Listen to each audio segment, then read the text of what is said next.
在全世界没有任何一个国家或者任何一个团队敢说他能做出来2个一模一样的珐琅。赞美珐琅的准备是非常严谨的，我们熬料的提纯研磨完了之后到烧制珐琅，它要严格的控制好整个的叫无缝连接的一套流程。我们一个表面，我们大概要捶打接近上千个锤纹，那也就是说，有2到3个锤纹有深度不一的同时，这就是一个废弃的表面，因为它一旦上完珐琅之后，你下面的捶打的高低纹就展露无遗。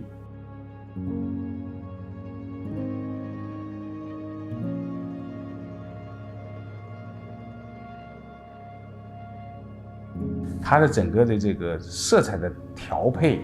对于我们珐琅师提出了很高的一个难度，因为我们要提炼出不同色彩的蓝，有淡蓝，再淡一点，再淡一点，再深一点。也就是说，我们一个表面上要运用到10几种蓝色，才能烧制出这种交错感的。每一个颜色它都会有相差的温度，不同的层次叠加出来的温度是不一样的。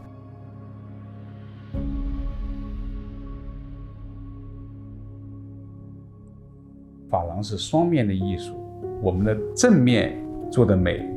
背面也要做到极其的严苛。如果你的背面是 0.3 的厚度，那正面是 0.25，那它的受热度就不一样，它就极其形成这种变形或者是炸裂的这种过程。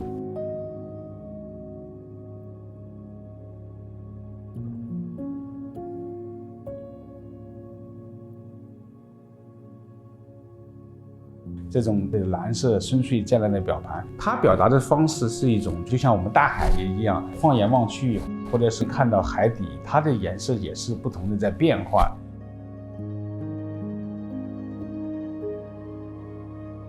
国际的顶级品牌的珐琅，一定是属于顶级收藏家才有资格去采购的。所以说，从这点来看，你就知道珐琅的价值到底有多高。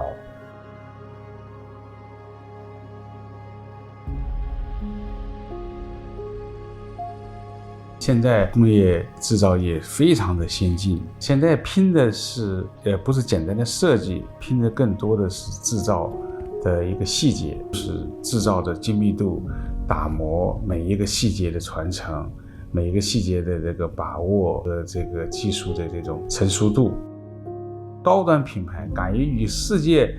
顶级品牌同台竞争，这是一个非常巨大的一个挑战。所以说呢，罗宾和阮先生这个团队做得非常的棒。